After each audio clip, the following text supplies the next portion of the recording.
Ai, ai, cansei de brincar. Bateu uma fome. Já sei, vou aproveitar que a mamãe não tá aqui e vou lá na geladeira. Ai, que difícil.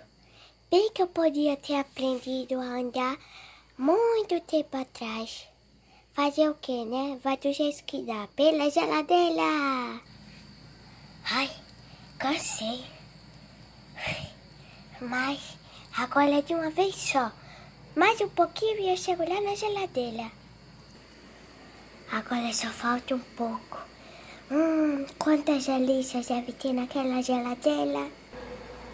Consegui!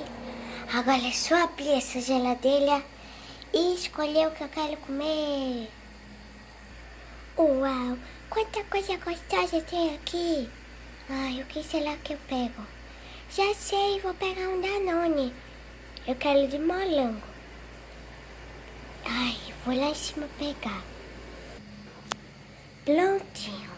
Agora é só comer. Espera aí. Como se come isso? Como é que abre? Ai, ai. Ah, não, a mamãe chegou. Manu, o que você tá aprontando?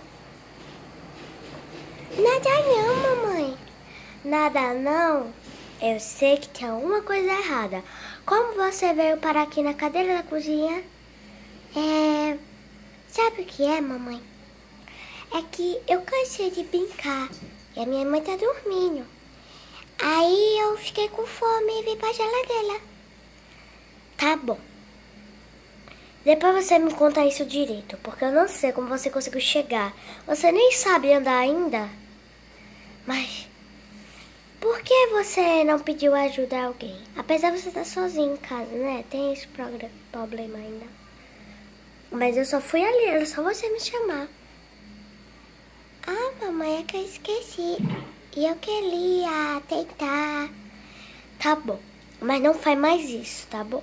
Tá certo, Manu? Tá bom, mamãe. Mas por favor, dá esse danoninho pra mim. Dou sim, meu amor. Vamos lá, Manu. Abre a boquinha.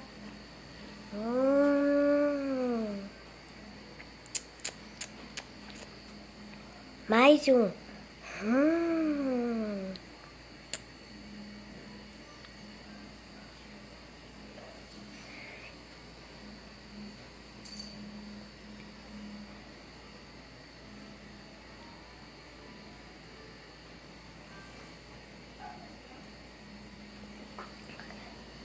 Nossa, Manu, já tá acabando. Você gosta muito de Danone, né? É, mamãe, eu gosto muito. Agora é um bem grande.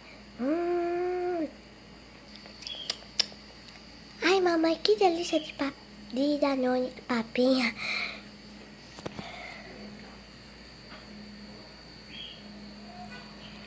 Manu, só falta esse. 1, 2, 3 e... vum. Que delícia. Manu, você comeu tudinho. Peraí que eu vou mostrar pro pessoal. Olha, gente, não sobrou nadinha.